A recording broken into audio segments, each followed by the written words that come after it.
What's this? No. Bow, bow, boop, boop. La, la, la.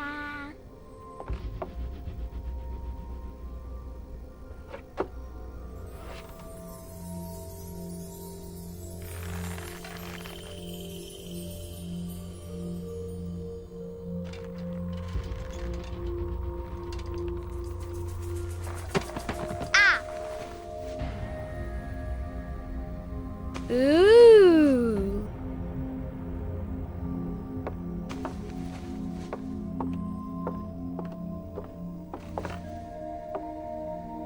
Oh, look! It's a book! Maybe it's a book about pirates with a treasure map.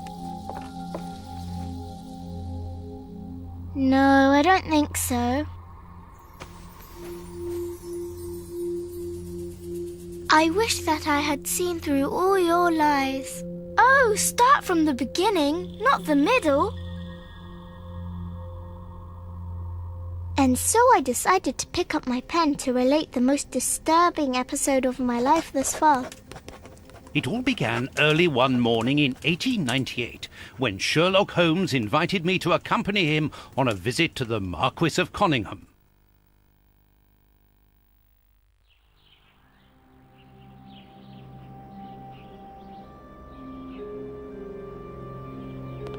Watson, my dear fellow, we can now go and inform the Marquis that we have found the Samoan necklace, and very much faster than Inspector Baines, too, which pleases me.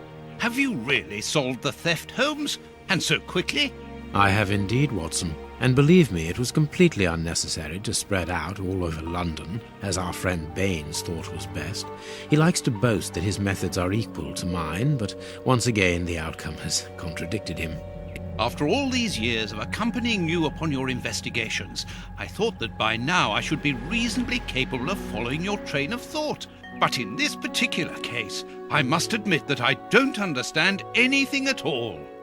Ah, you see, but you do not observe, Watson. There lies the difference. It is a matter of course. A matter of course?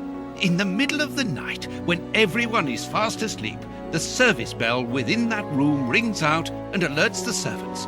They dress quickly and come running, but the door is locked and there is a strong smell of burning from within. A few seconds later, the master of the house himself, the robbed Marchioness's husband, the Marquis of Conyngham, arrives and unlocks the door using the sole key. A fire has started inside the room, but they have managed to arrive in time to put it out.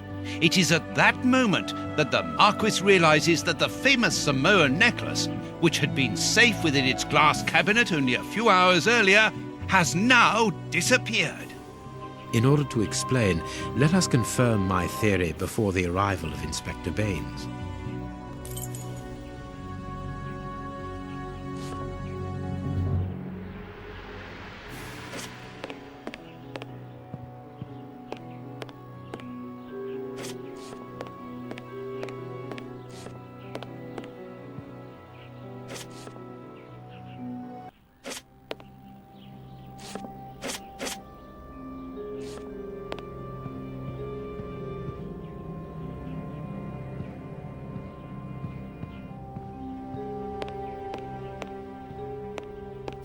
This window was cut with a diamond, a clean, discreet piece of work. This is where the necklace was. See how tiny the hole is, and not one fingerprint upon the window.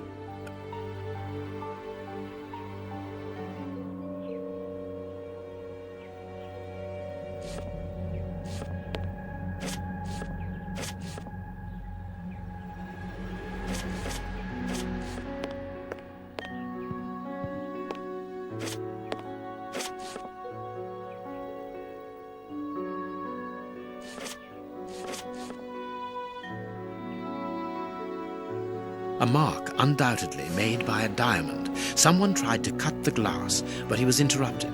Therefore, the thief tried to escape through the window, but he was interrupted. All the windows are locked. They've not been forced.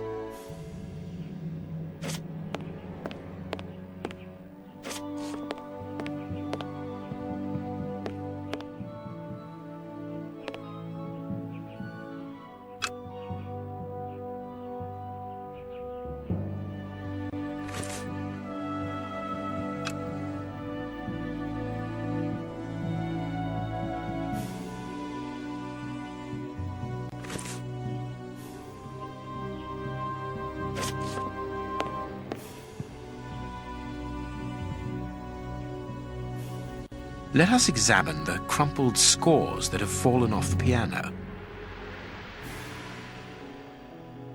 Nothing of interest here. Nothing of interest here.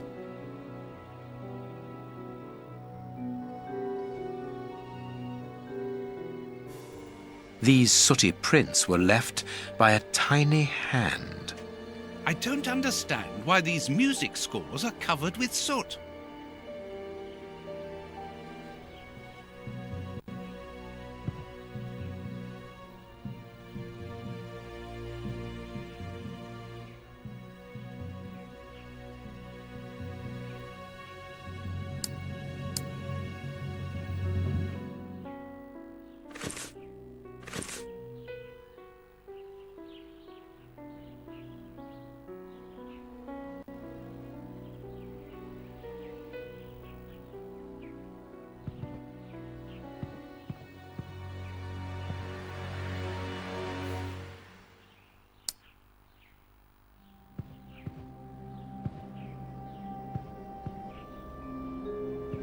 Candle.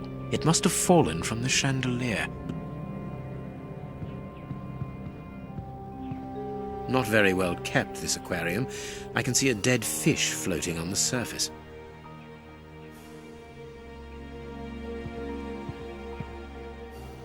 These documents are not very interesting, even though they're addressed to the Minister of Maritime Affairs. The Marquis himself.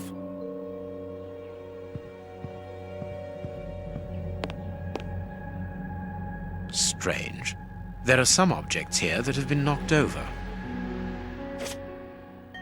The fire started here, just beneath the bell pull. Whoever pulled the cord would have had his feet in the fire, unless it was pulled before the fire started.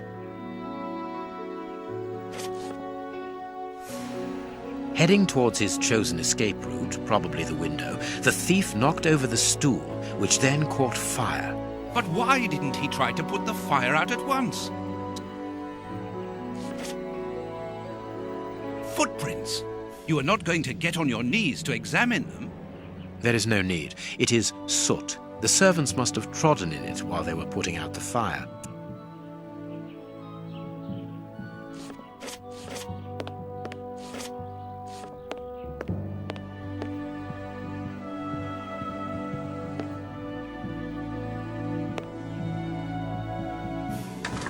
This draft screen makes an ideal hiding place.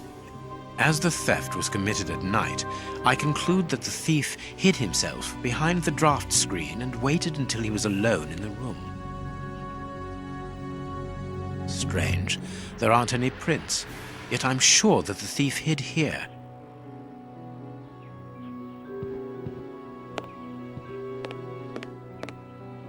When the servants arrived at the door, having been alerted by the bell, they saw evidence of the theft and the fire, but they didn't see the thief. This door is very hard to force.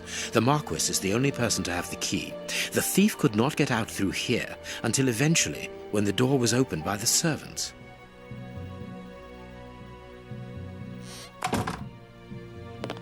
Ah, Mr. Holmes, you're already here. Good morning, Inspector. You've arrived just in time. Scotland Yard arrives like the cavalry, always in the nick of time. Ah, but I know that satisfied expression, Mr. Holmes. Have you already solved the case? It's possible. We have retraced the thief's rather unusual footsteps. He is a true acrobat. But what I cannot understand is that when the servants entered the room, there was no one to be seen. An acrobat, perhaps, but an invisible one? I do not think so. The only explanation is that the thief escaped before the servants arrived. I don't know how, but there is no other way. Half a point for the doctor, nil for the inspector. I am pleased to see that you find the situation amusing, Mr. Holmes. Very well then, explain. Dr. Watson was correct when he mentioned acrobatics, but he is mistaken about the nature of the acrobat. As for you, Baines, you're quite incorrect, as the thief was in the room when the servants entered. Explain, for heaven's sake, Mr. Holmes. Watson, how could a thief be missed in the middle of 8 men? I don't know. Because he is very small? Stop teasing us, Holmes. Exactly, because he is small. Small and remarkably agile. You're thinking of a monkey? And a trained monkey at that, without a doubt, a Leontopithecus rosalia from Central America. The animal had been hidden inside the room for several hours, calmly awaiting the signal from his master. Once night had fallen and the room was empty, a high-frequency whistle alerted the monkey that it was time to begin the procedure for which he had been trained. The monkey emerged from his hiding place and used the point of a diamond to open the glass cabinet and steal the necklace. He headed across to the window by the chimney, but knocked over the stool, which in turn knocked aside the fire guard and started the fire. The frightened monkey jumped from the chimney by swinging from the bell pull, thus alerting the house servants. He then went to the window and began to use his diamond to cut a hole, but was interrupted by the staff trying to gain entry via the door, and he panicked again. He ran across the piano, scattering the music scores onto the floor, before hiding inside the chandelier, knocking over a candle. Finally, the servants and the Marquis entered the room, leaving the door open while they put out the fire. It was during the confusion that our agile little thief made his escape through the doorway. As simple as that. A brilliant explanation. Bravo, Holmes. And the necklace? I can see it from here, my friends. It's right in front of us. We have searched the room from top to bottom, Holmes. How were we unable to find it? Because we paid insufficient attention to the only victim of this affair. What victim? No one is dead? Yes, Watson, a poor goldfish whose destiny was to die, crushed by one of the most precious necklaces in England. The aquarium is just beneath the chandelier. I understand. The little monkey had likely hung the necklace around its neck and lost it when he leapt from the chandelier. The jewels fell into the aquarium, where they remain now.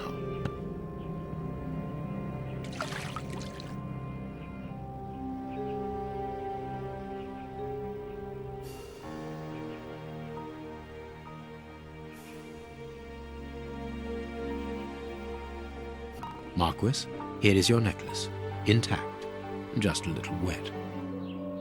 Mr. Holmes, this brilliant demonstration does credit to your reputation. Thank you so much, Marquis. Do you wish to verify the authenticity of your jewel? No, I recognize it. I have spent many hours admiring it, you know. Good. I will return it to its box and... Inspector, a bank has just been held up. You must follow me at once. Orders of Scotland Yard. What times? Sirs, duty calls. My regards, Marquis. And well done again, Mr. Holmes. There, the necklace is in its box. We've lost enough time here. Let's go home, Watson. Ah, very well, as you wish. A good day to you, Marquis. With pleasure, gentlemen. And once again, thank you.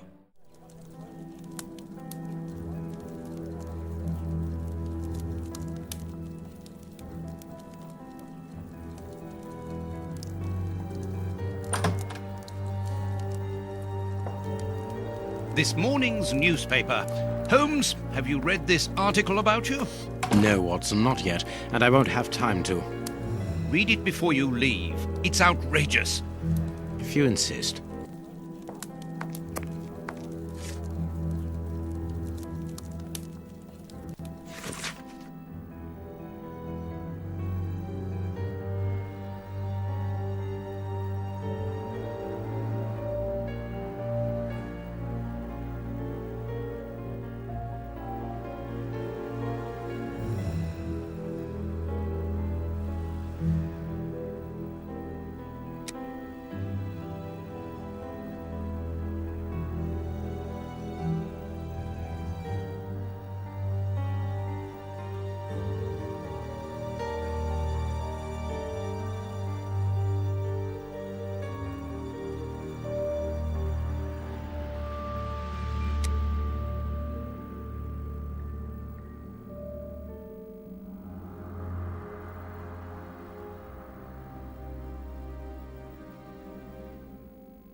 Prince Woodville, French culinary expert and bagpipe player, might be our next king.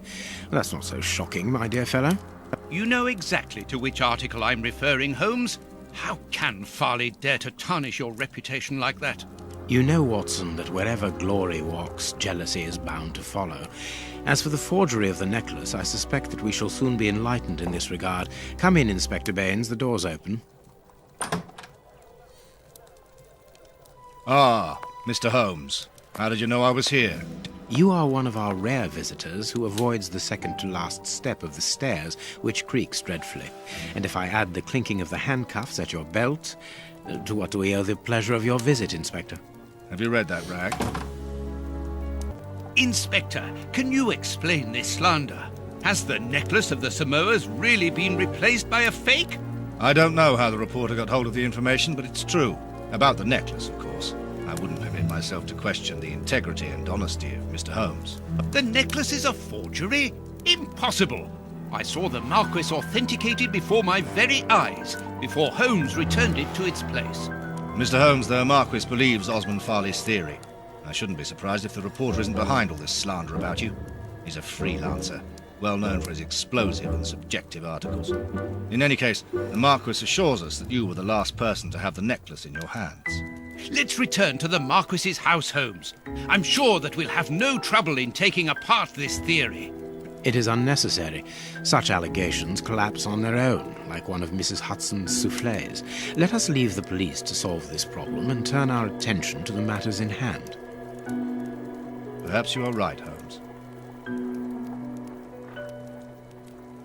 Inspector, I assume that you have the fake necklace with you. It's why you're here. Your superiors would like me to examine it. Indeed. They would like you to confirm or deny putting this fake in the box. Can't that wait? I must go to the house of Lord Peregrine Maitland, the Bishop of Knightsbridge. And the Marchioness? She is beside herself. Without the necklace, her marriage is compromised. It is the principal item of the young woman's dowry. What a lovely marriage. Holmes, forgive me for insisting, but don't you want to examine the fake jewellery? Watson, I have an appointment, and it's out of the question that I arrive late. It will only take you a couple of minutes. You really must quell the suspicions put forward in this appalling article. If you will allow me, Inspector? Be my guest. Very well.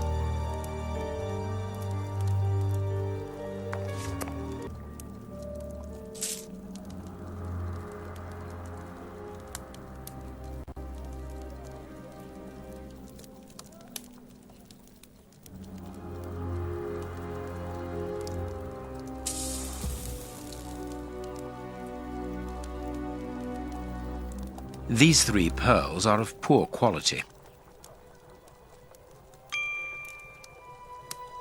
This pearl is a different color. This pearl is too small. It is not in its place here. Too many defects. This necklace is a fake. This is nothing but a vulgar copy, and at a glance it would appear that the forger has intended for it to be seen as such. How could we have been fooled by such a blatant imitation? I don't understand. Yes, how is it possible? Holmes, do you have a theory about this? I have absolutely no idea. You insisted that I examine the necklace, and I have done so. Now it is important that I keep my appointment. I'm sure, Inspector, that you will throw some light on this affair. Holmes. You may accompany me, Watson, if you care to do so. Goodbye, gentlemen. I'll keep you informed as to my inquiries. Goodbye, Inspector. You mentioned a bishop, didn't you? Are we going to his home? Yes, the Bishop of Knightsbridge. I put his address on our map of London on my desk. Would you get it for me, please? All right, Holmes.